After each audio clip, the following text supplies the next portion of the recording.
gang of roustabouts are cutting up cinema like it's never been cut up before. There's gonna be reviews, there's gonna be interviews, there's gonna be hijinks, and there's gonna be a whole lot of cutting in this room. The Cutting Room Movie Podcast, coming at you 128 kilobytes per second.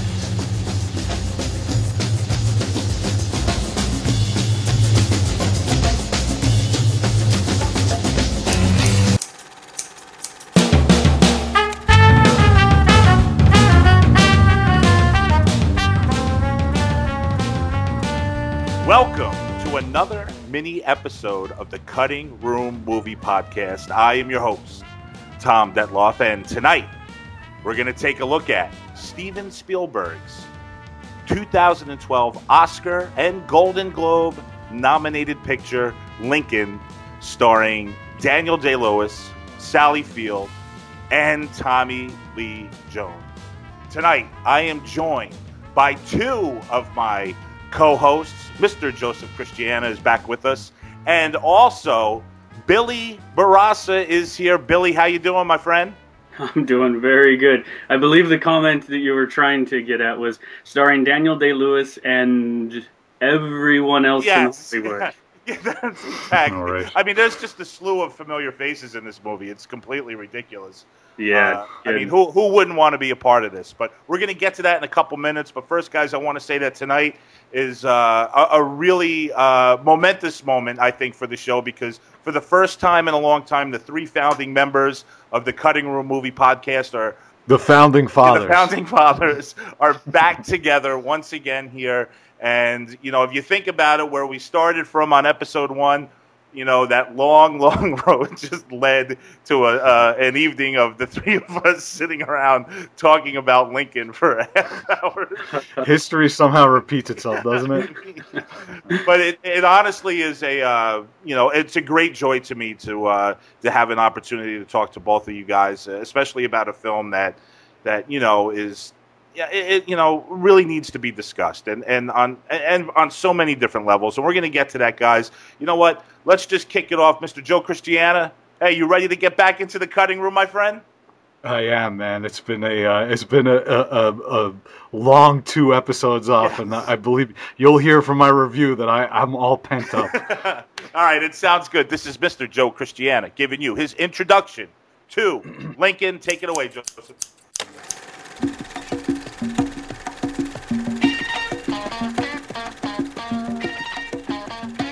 He writes novels and screenplays while eating chicken sandwiches and wearing giant man necklaces. He sounds like a dim bulb, like Lenny from Of Mice and Men, but he's actually very bright. Lock and load for the smartest Joe on the show, Joseph Christiana.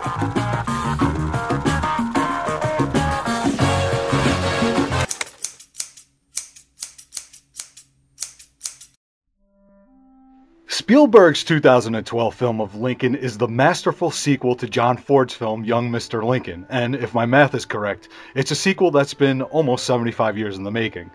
And now I say that the film's a sequel with some measure of jest, of course, but as some hack writer once wrote, many a true word is spoken in jest. And the fact is, the character of Abraham Lincoln is drawn by scribe Tony Kushner and brilliantly realized by Daniel Day-Lewis, feels like he could have walked off the set of Ford's often overlooked classic and onto Spielberg's set without missing a beat. In both films, the angle for getting at the heart of our 16th president is rooted in presenting him as a self-effacing, jackleg lawyer from Indiana, a salt-of-the-earth, self-taught philosopher and philanthropist, possessed with a rare intellect and even rarer virtues of patience and self-reflection. And as in Ford's picture, Spielberg uses an external, ethical conflict as the vehicle to examine the man's inner workings and subsequently his greatness. In Ford, Abe, played by Henry Fonda, had to stand up to and resist an impudent mob in order to do the right thing. In Spielberg, Abe has to stand up to and resist an impudent mob in order to do the right thing. Here, instead of defending a wrongly accused man in a backwoods court, Abe, aided by his cabinet, must unify Washington politicians in order to pass the 13th Amendment. You know, that little one that freed the slaves. Spielberg seems to be reminding us that Washington has always been a constipated rectum of a town, and that with steadfast determination, great things have, and I suppose, can continue to be accomplished. As in just about all of Spielberg, the film is a reassuring triumph of the human spirit over petty avarice. But more on that later. The film is also a meditation on the trolley problem, the ethical thought experiment that asks the question, should one person die in order that many should live? Here, Lincoln must decide if the war should continue, ostensibly unnecessarily, if it means that the slaves can live freely. The question becomes even more complicated when Lincoln's son insists on fighting in the war. In many ways, the most remarkable characteristic of the film, in a film marked with remarkable characteristics, is the restraint displayed here by Spielberg. Throughout the film, great battles are being fought, and of course, a great man ultimately dies. But save a minute or two of a matter-of-factly presented brawl to open the film, all of this action happens off-camera, on the periphery. Instead, we get sharp, intricate, intelligent dialogue, a drama of words. Remember, Spielberg is perhaps the greatest creator of cinematic spectacle of the last 30 years, and here he shows us, for instance, that Lincoln demanding from his cabinet the delivery of 2 more votes in the House can be just as riveting as a descending spaceship or a bicycle ride across the moon with an alien. Now, I'm not going to rate this film, Tom, or I'm not even going to dare to say that I recommend it or not. You're going to see it, or you won't, no matter what I say. The fact is, I hate the term movie critic, and film reviewer too, because these terms somehow connote that the person in question is in a position of authority to judge works of art. Frankly, I find the idea of such a position ludicrous and downright offensive. In fact, criticism by and large is a practice in absurdity.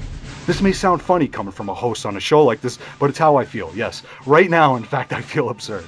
I feel absurd often on this show, almost all the time, actually. So let me see if I can explain this properly. An authoritative statement is often made about a characteristic of a film in a film review. Obviously, okay. But 90% of the time, I find that I could take the same exact characteristic that's being critiqued and make the exact opposite statement, arguing the point so it sounds equally authoritative. In other words, depending on the mood or agenda of the so-called critic, the same characteristic of a film can unquestionably, authoritatively, make it wonderful or terrible. If that's not absurdity, I don't know what is. Here's an example. Lincoln could be heavily criticized and perhaps even dismissed because it is, quote, so academic and talky that it ceases to be entertaining and is therefore not a good film because films are meant primarily to entertain, unquote. Now, agree with this statement or not, it could be argued effectively by any shithead with a movie ticket and a voice box. Well, consider also this. In almost the same breath, that same shithead with the voice box could also say that in this age of popcorn meaninglessness, a film like Lincoln that forgoes gratuitous spectacle and violence in lieu of intelligent dialogue is a bold artistic statement and therefore makes Lincoln an important film of our time. Further than that even, it could be said that Lincoln is not academic enough, citing that it doesn't adhere to the strictest of historical facts and should therefore be dismissed entirely. Alright, I don't mean to say that discussions of art in public forums are unimportant. I do think they're important. Oftentimes, ardent public discussions keep consumers engaged, which in turn sells art, which in turn keeps artists making art, if they're so inclined, in fact, making better art, which is just benefit to the culture from which the art's being made. Now, it is in the spirit of this idea that I'm about to use Lincoln as a vehicle to take back up a discussion that was started on mini episode 4, the Tarantino discussion. Oh, I dared to raise some questions about Tarantino's work. And upon further reflection, I think the issue I have is not with Tarantino, but with the culture that produced him. Alright, bear with me here. This is a developing theory, and one that I'm using to understand the works of art that I consume, and the works of art that I make, as minor as they are. It's roughly this. Our instant, free access to torrents of information and entertainment has cheapened them to such an extent that they're now approximately worthless.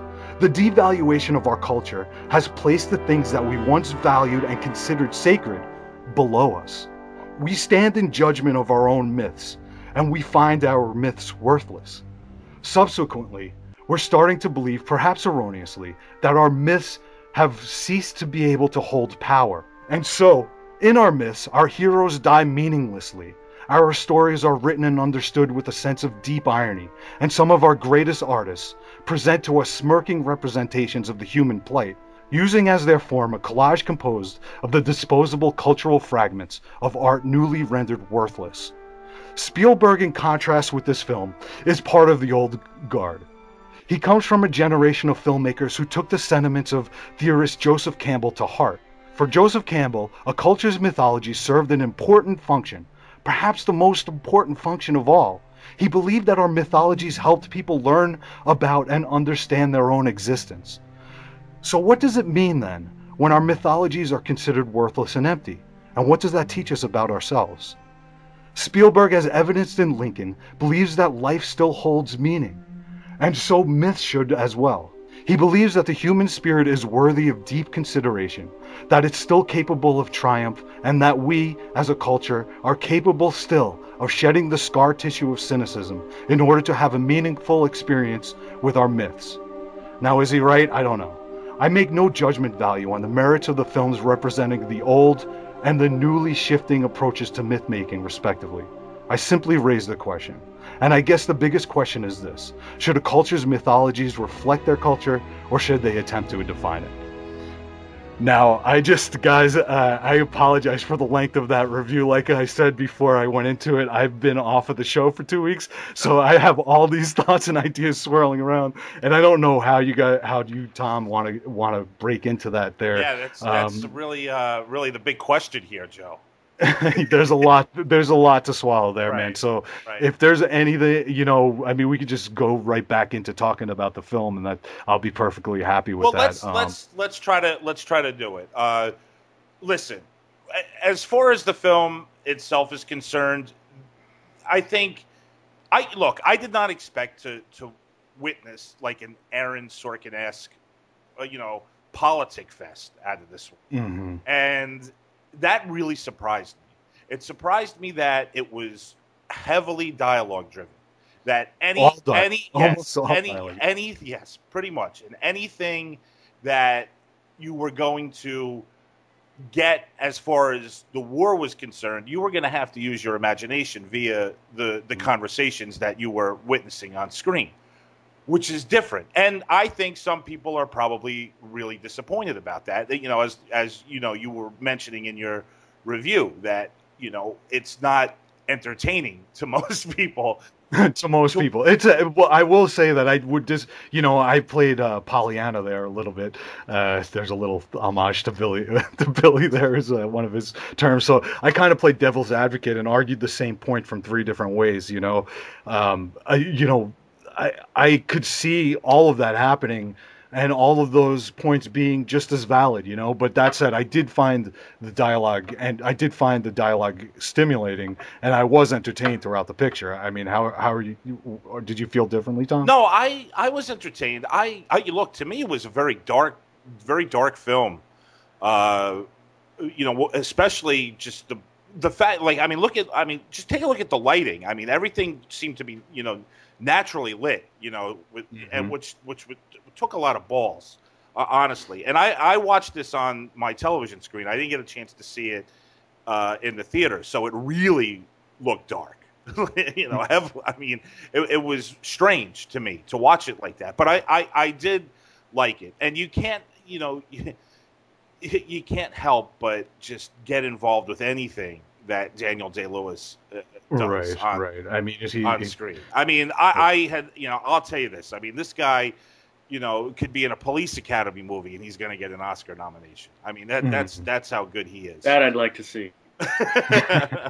But look, I mean, it's a safe film, Joe. Okay. It really is. I mean, the language that's used in this film is not harsh, and I would think that at times unrealistic. I mean, he doesn't use a particular word that the man that you mentioned, in your review uses in Django Unchained. Well, I mean, listen, cursing doesn't make a. I'm not saying that it does, Joe. Okay. But you have to admit that there's certain people talk, certain characters do talk certain ways. Okay. Well, we also have to consider the time period, that this is a period piece. Of course, exactly. More importantly, right. So, I mean, I think that they did they did their due diligence in finding out what the language of the time was. Actually, I think the screenwriter kind of nailed it, and I thought it was pretty beautiful, actually. No, I'm not. Well, here's an argument for why this isn't a safe film. Okay. Just exactly because when people are going to the movie theater these days, they want to see action and violence and explosions and Right. gunfire, cursing, blah blah blah blah blah. Here, what Spielberg is doing is putting out this gigantic movie, and here's the guy who is the king of popcorn movies and spectacle, giving you basically a talk drama. So, I actually I'd beg to differ with you on that point, just because I think that this is a very daring film in a lot of ways, just for that, because it's not a film of spectacle. And you don't think that certain historical figures in this film would have used different language when it came to how they really felt about the individuals that, the amendment was going to free? That was definitely toned down in this picture. I don't know. I thought the language was probably pretty accurate, to be honest with you. I think that I actually really liked it. Billy hasn't been in this conversation. I'm going to throw the question over there. I'm going to throw the question out to him. Of course, the word we're referring to, Tom, are we talking about the representatives from Jersey? Because if the representatives were from Jersey, I'm sure that we're leave us alone over here. We're good people here. Hey, we just got hit by a huge storm here, Billy. We're all trying to pull together, I know. Pat you on the head, Tom. Yeah, I mean, I thought the language was beautiful. I thought the script was I thought it was also, as far as Spielberg goes, one of the most daring things in the world to make a Spielberg movie that is all talk, and not only that, but there were passages where an individual character would talk for 3, 4, 5 minutes nonstop, these incredible monologues, and how much pressure a normal filmmaker would have been under to chop those up, to cut those down, Yeah, and it's a testament to Spielberg's power that he can get away with making a $50-60 million movie with 3-page monologues about about political horse trading and amendments and things, and no one says you might want to trim that down. Right, and listen, and most importantly too, hey, look, we all know the outcome here. We all know what's going to happen. And, what I really was impressed with was the fact that Spielberg gives you, you're sitting on the edge of your seat, waiting to see what happens. And this is a very difficult thing to do when you're making a film like this. Is it not, Joe? Absolutely. And again, just what we keep going back to this. So I think we should just grab it by the horns here. I mean, the film keeps all of these battles and all this action and things and people dying. Everything is off screen. And I could understand that, of course, with Lincoln, because, you're building a myth here. And you don't show a myth, dying on screen. You hint at it because, his death is a sacred thing in a lot of ways. But how easy it would have been for Spielberg to keep going back and forth to these battles. Right. You know what I mean? Which, like you said, most people want to see that. That's what they're expecting. Yeah, and that's exactly the reason why I think this is actually a daring film, despite the fact that, listen, in a culture that's, irreverent, to be rebellious, in a culture that's irreverent and dumb, to be reverent and intelligent. Yeah, to be to go against the grain and make something daring is to be intelligent. And I think that's what's going on here, It's for my money, the most literate screenplay I've seen in the last couple of years, which is really saying something. I mean, I think there are 50 ways to parse this movie from the political to the entertainment to the Hollywood to the racial. I mean, there's so many different ways to treat this movie. The one thing it can't be faulted for is in showing. Well, it definitely mythologizes Lincoln. There's no doubt about that. You can take that as a pro or a con, but the facts of what a politician has to do to the character. They're definitely creating a character who is I think fictional, and I think, but the interesting thing is that even in Lincoln's day, a lot of people didn't know who he was as a person, and he was interpreted by different people, even in his own time. So it's just sort of par for the course. But the essential thing that it's portraying is, and I think Joe, this is what you were getting at with the Campbellian sort of mythology, is that he as a character in the film, whether he's historically accurate or not, traverses swamps and battles dragons and does all these things for a higher ideal. And there's something inherently optimistic and Spielbergian about that. It just happens to take place in dimly lit boardrooms that look like they have tequila glasses for light bulbs, Yeah. It's interesting to me to sit and watch a film like this and really get an understanding of what it takes for one man to make a decision about how many people are going to die for an idea. And it just so happens that in this particular point in history that this is a great idea, and that perhaps in his mind and in the right mind, it's a sacrifice that needs to be made. And then you sit and you watch a movie like this, and then you think about it for a day or so, and you think about the other wars that have gone on and the other decisions that were made, and and it really gets your mind thinking. Well, and about America and about go on, Billy. No, I was just the problem that so many history students would have with the movie are that it is myth in many ways. Like it doesn't. There's a much more complex version of Lincoln if you dig into the story. It is myth building, because. And there's a whole side of the movie that I could really fault in. There's one scene where someone makes a compromise and it helps pass the amendment. And it's portrayed as a triumphant moment in the film, but it's not a triumphant moment because a man who believes in equality for all human beings is forced to declare black people less than human. Right, and it's portrayed in the movie as a triumphant moment. And that's a defeat. Right, it's true, but Spielberg uses it. This is where Spielberg's shortcomings show. As a whole, I think the movie's brilliant. It's an incredible piece of cinema, but there, right in your face, is the very thing that is Spielberg's shortcoming, is that he makes a triumph of a moment that in reality, in a more complex view, a pluralistic view of the world, is a defeat, but it's a defeat for something better. So portray it as a defeat. Just acknowledge that it is that, and then continue with your story. I think I know what you're talking about. It's when Millie Jones does his he has to concede for the sake of passing the law.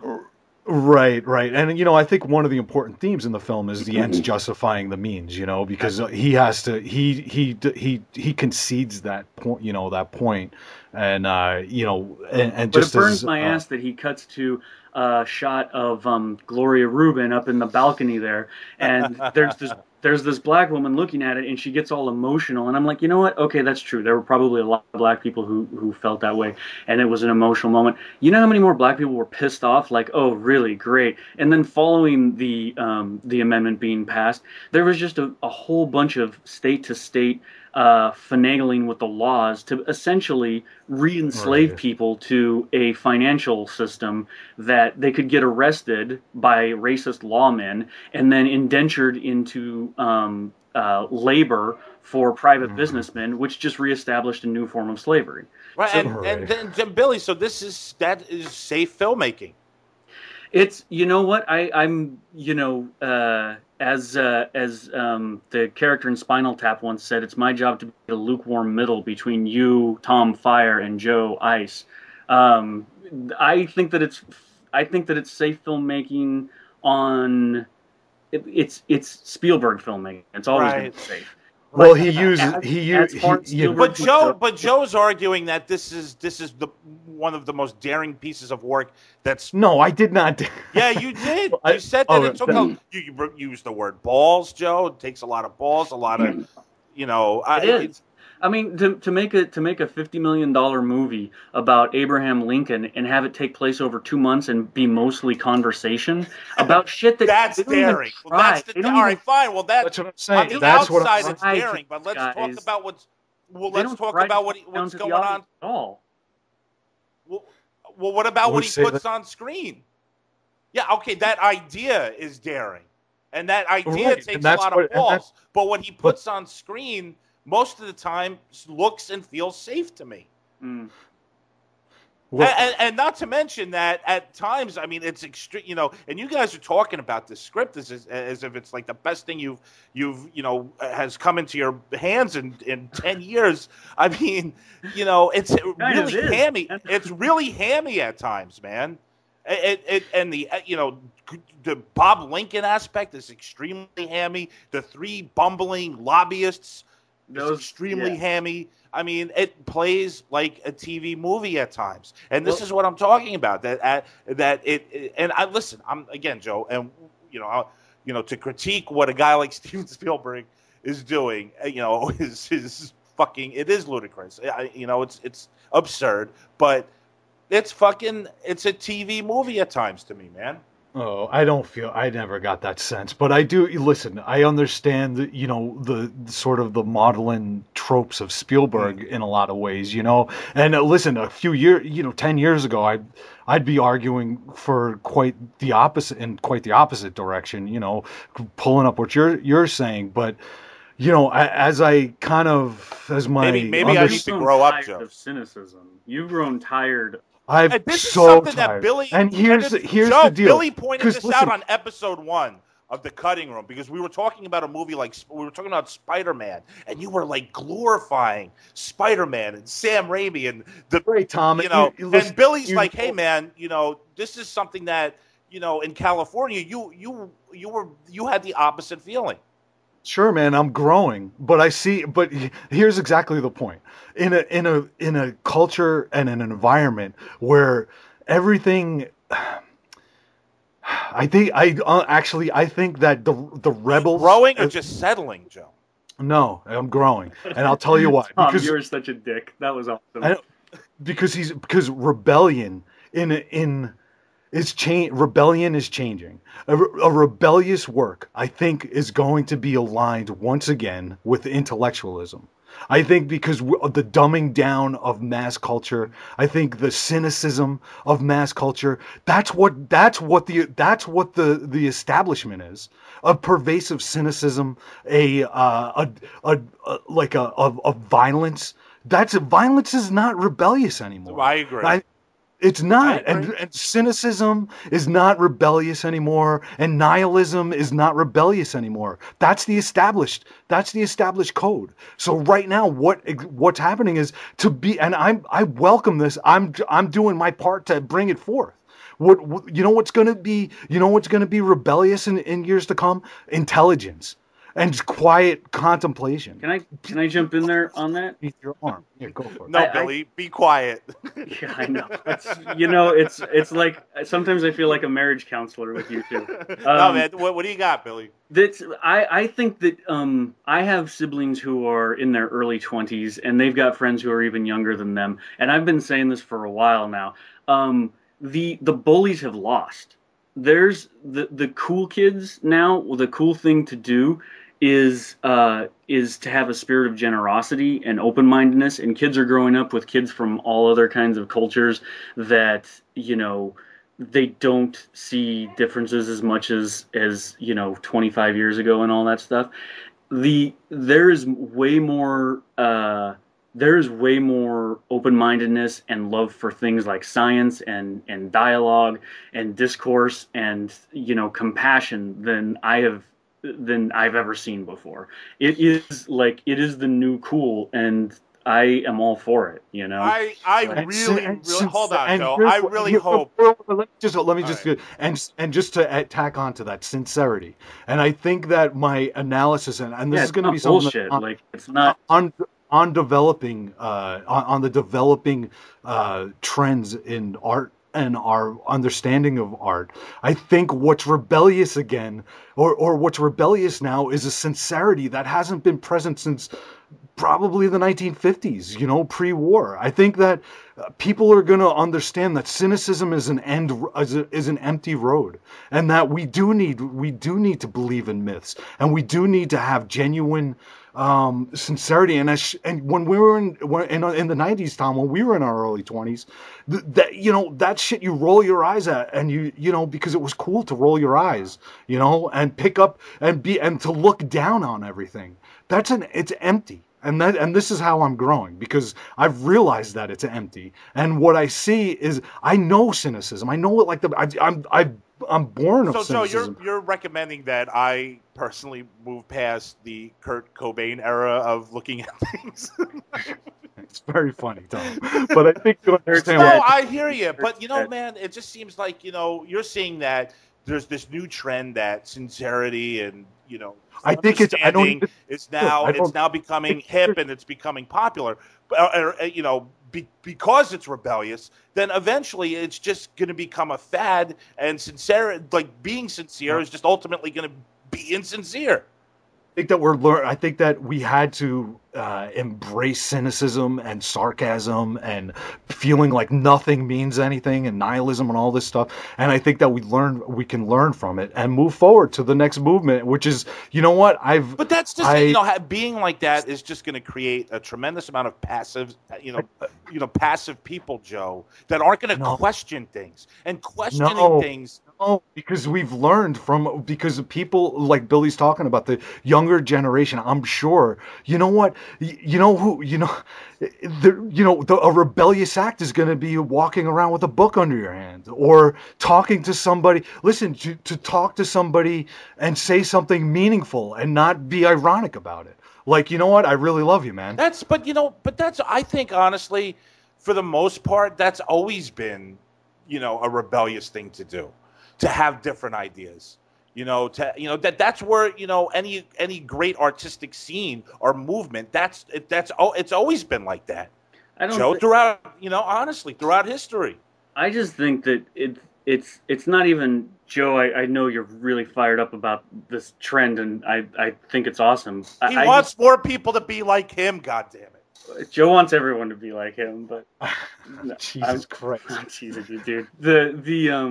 I just think that it's the same old story that it's always been. Honesty is always going to be shocking. Yeah. So just be honest. Like, right.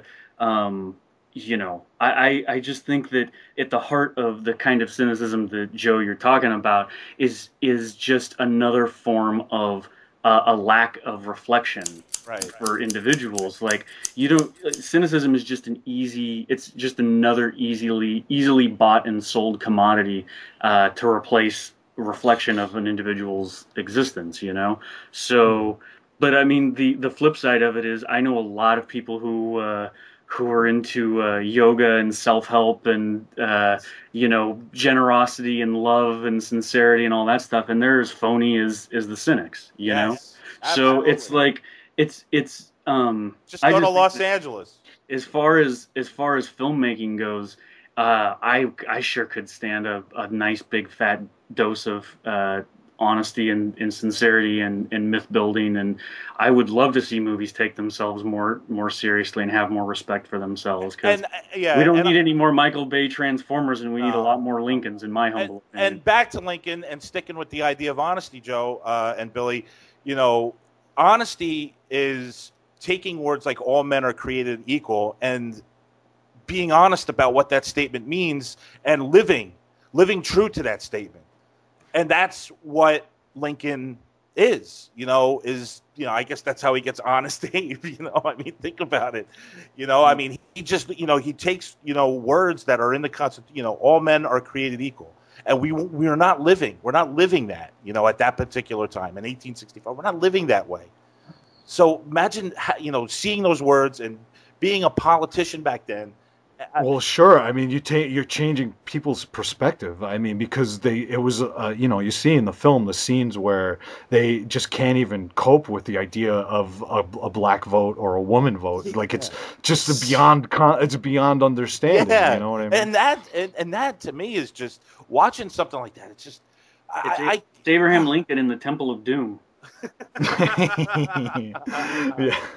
Well, I do, going back to your point back there, Billy, is that way back before all that, I do understand, Spielberg's not taking a real hard look at of things that might actually happen, and he's just using, everything's being used as a device to serve his needs, and his needs ultimately are to give you a Campbellian myth, where the hero triumphs over evil. And I totally get that, like that schmaltziness in Spielberg, and yeah. I think also perhaps a direct, in Spielberg's own way, a memo to the president that you have to kick some ass and cut some corners and do some backdoor dealing to push to push actual progress forward. Yeah, man. Right, and it takes a really strong will, But I'll tell you, man, I really like the character. It's essentially the same guy I mentioned in the review. The movie itself, I think I should just put out there, is stunning. I'm sorry, Tom. Yeah. I mean, I am not. Billy, please. I was enthralled, except for a few things that stumbled in a few parts. I just thought it was like a really stunning piece of filmmaking. It is. No, and it amazes me that Spielberg really did go and make what is essentially a stage play. Right. Which is like, and Tom, I mean, I don't know. I'm sorry, man. I read a lot of books, and I love an intelligent line of discourse and everything. Do you know how few movies I get to go to where people speak gently? Like, that's pornography for me. Like, but Bill, these movies exist, and I watch them all the time. Movies that are, driven, dialogue, driven with dialogue. I mean, they're out there. I mean, to say that, Tom, you walk stage with such drama and passion. But also, Tom, I understand, indie films, blah blah blah. But think about what he's doing for for mainstream movie making. You walk into that movie theater. I walked into the movie theater the other day, and the posters are right. I hear you. Just that's bullshit. Why when There Will Be Blood came out, I mean, I was saying that this is going to help change mainstream cinema. Because this is, like Lincoln is just it's all dialogue, and you're just basically watching, this one character throughout this whole movie, Well, it's just not, and that's not to say intelligent movies can't have action. No. And everything.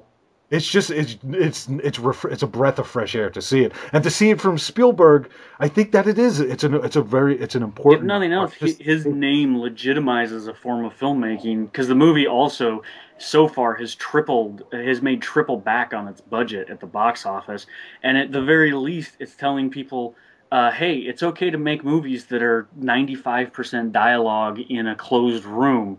Like, he's giving it his stamp that says it can be done. Well, for the sake of mainstream cinema, guys, let's hope that this influences and changes people's perception of what a blockbuster could be. That is you're capable of doing it. That it's allowed. You know what I mean? That these kind of films are allowed to be made, and it does. And I think that what happens in Hollywood is that it just gets so easy to fall back on the same things that are gonna sell. Money talks and bullshit walks. Right, I know. If you can make 6 Transformer movies and they all make money, then someone's going to go and make another 6 Transformers. Yeah, I mean, guys, don't think that I'm not on board on this. I mean, Joe, for crying out loud, one of the first shows we did on the new cutting room was, we did Ordinary People. I mean, this is one of my most precious films of all time. I think no matter what it is, Tom, we have to argue. Yeah, I think that's right. You guys are like, listen, Tom, Hey, Bill, it doesn't have to be The Dark Knight, Speaking of the early days of the cutting room, I do want to say that the beheadings in Lincoln were really good. The blood really spurted pretty high. Yeah, there were. Oh yeah, Joe, did you like the kills in Lincoln? Hey, seriously, I wanted to ask Billy about the cinematography in this, and there's a lot, like Tom was saying, there's a lot of natural lighting and low-key lighting and all that. It's some of the most interesting stuff I've seen since Kubrick's with Ryan O'Neal. Jesus, Barry Lyndon. Yeah, my bad. Sorry. Yeah, but there's one stunning shot that I saw that I just it was maybe the most beautiful shot I've seen in a long time in a film. Right after the amendment passes and he's with his son at the window. And all of a sudden, you just see like it's like through curtain, like it's transparent curtains or something, and you just see his face. Do you remember that? You remember that shot? No, it's been, I saw it like the weekend it came out, so it's been a while. Yeah, I mean, they do this really interesting thing throughout the film where, they treat him as like an everyman, an assault of the earth guy. Mhm. And then, like, on the two instances, that instance that I just mentioned, and then at the end when he walks off to his eventual death, they mythologize him in those two Well, there's that shots. shot. Are you talking about the one where he's walking down the hall with the stovepipe That- hat and he's marching off into the halls of history? Yeah, with the schmaltzy sense of Are you predestiny. talking about only at the end of the film? Yeah. Well, Yeah. that's one, but yeah, there's this What's one the line he says too? It's so hammy. He goes, "I would like, I have to go, but I would like to stay." Yeah. Come on. Like a meta comment. Yeah, it was like, dude. Yeah, I know that did go a little. Yes. It's Like he should just turn to the camera and wink. Yeah, Leslie now that would be daring. Oh God, come on. I'm gonna just, I haven't listened, but I'm gonna guess that if you guys have done a Django Unchained review, that Tom, you loved it. No, it was actually an argument between me and Jenna.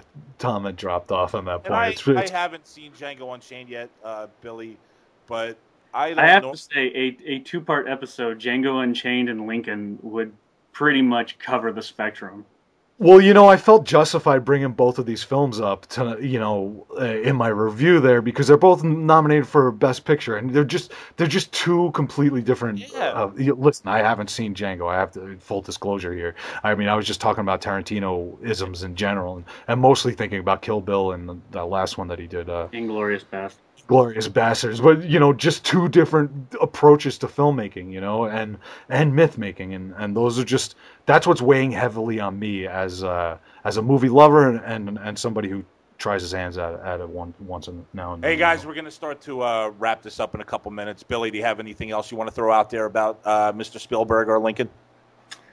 Oh man, I could talk about it for a really long time. It's a complex topic, and I think that overall, I'm happy if a movie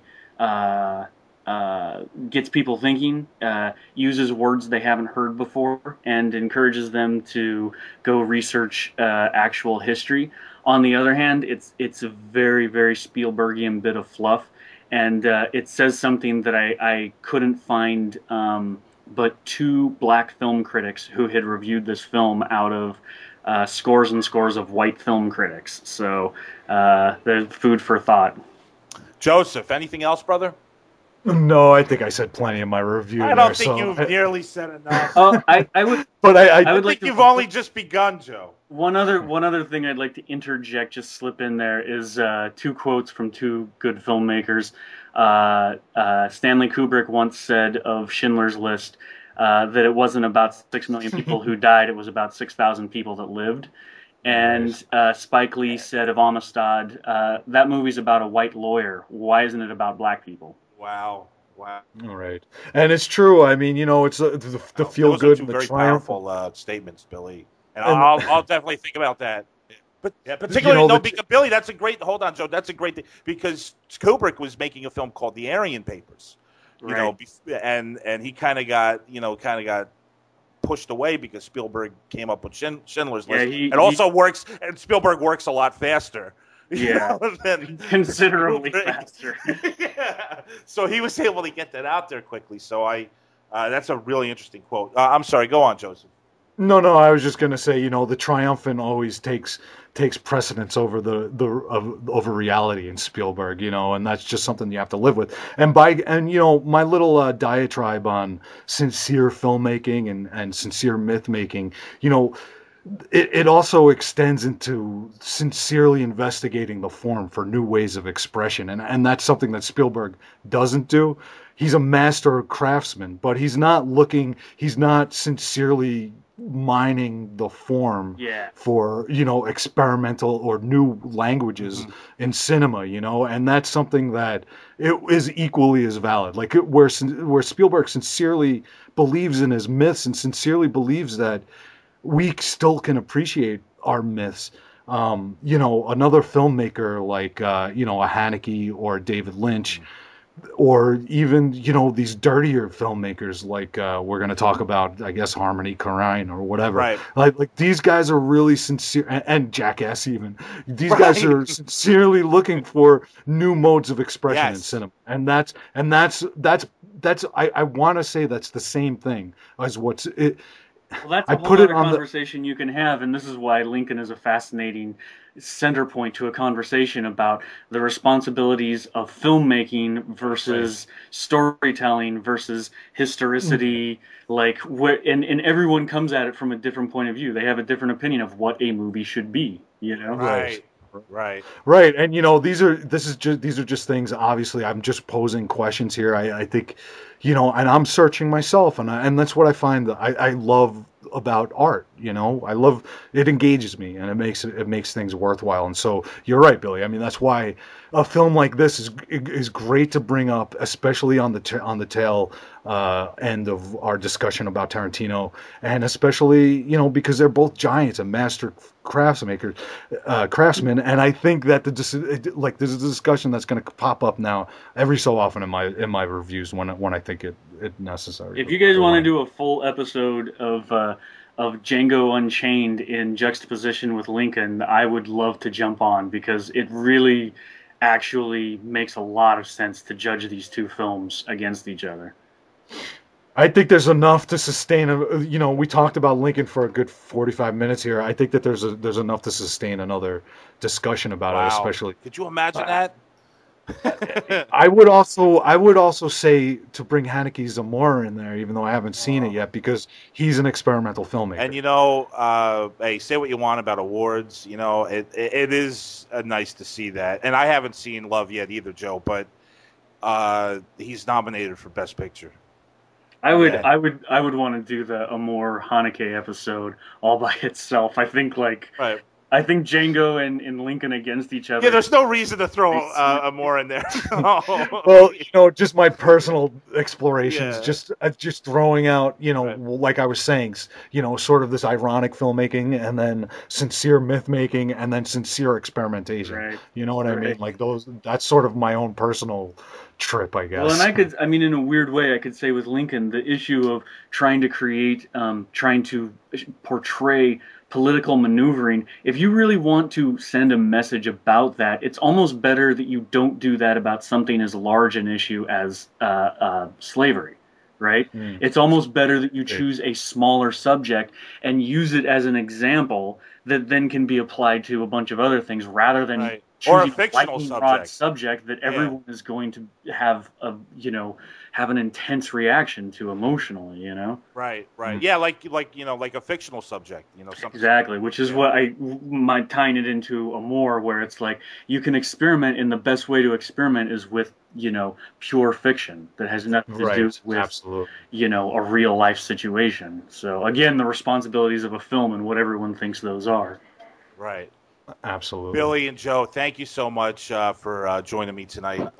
It's been a great discussion as always, and it's great to hear Billy back here in the cutting room. Hey, Billy, man, we're going to get you on the big show soon, man. What do you think? Works for me, dude. All right. Well, I've been hoping that we could get you on. So let's definitely get you. We'll get something going real soon with you, dude. Say hi to Bill and the gang over the Horror Palace for us, Billy. Tell them to come over to our neck of the woods. I think every time I'm on there, I tell Bill Shetty that I come up with some absurd thing like, "Hey, Bill, we should do a French New Wave episode." Or Max wants us to get Bill on the cutting room. He won't do it. And review 2 non-horror movies. Hey, Tom, you're supposed to get over there and do a video podcast with us. Oh yeah, I'm working on it, Billy. You're working on it in what fashion? Well, I'm Billy. He's working very hard at it. Billy doesn't leave me alone. Billy, that was a cue for you to leave me alone. What's the deal, Tom? Come on. No, why don't you want to join us on the video podcast? Hey, listen, man, I got these big episodes. I got these small episodes over here. I'm a real busy guy. We got so much going. I got so much going on, Bill. Is Max still doing his impression of you, like Max. on every episode? Yeah, Max. It's calmed down a bit. It's all good. Hey, Well, Billy and Joe. Tom, seriously, Yes. dude, come on the show. All right. Dude, talk to Bill. Come on. I am gonna get you. We got to get you on, Tom. It's true, man. There's no reason for you not to go over there. Well, but you know what? Billy Maybe I'll tell you what. Maybe I could. Maybe if I could come up in February and visit you, Joe. Maybe I'll stay on Sunday, and I could do it from your house. Oh, okay. I think he just invited himself over for dinner. Yeah, I don't even know what that was about. Yeah, that would be fun. But He needs you to How hug lame him was the that, entire Joe? time the video podcast is recording. I think he just needs me to light him really flatteringly.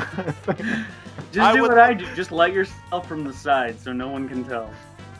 Yeah. All right, guys, let's end this show, man. Thanks a lot for both of you for being here tonight. It was a lot of fun, man. Hey, listen, let me remind everyone that you can like us on Facebook at the Cutting Room fan page, and you can follow me, Thomas Detloff, on Twitter at Cutting Room Show. Join us next Thursday for episode 27 of the Cutting Room Movie Podcast. We're doing 2 Mike Judge movies, Idiocracy and Office Space, and I will also give you my new DVD release review of Oliver Stone's 2012 film Savages, and Jeff Schreck from the band Black Wine will be joining us. Until then, we are over and we are out. You missed that, Billy? Ciao. Ciao.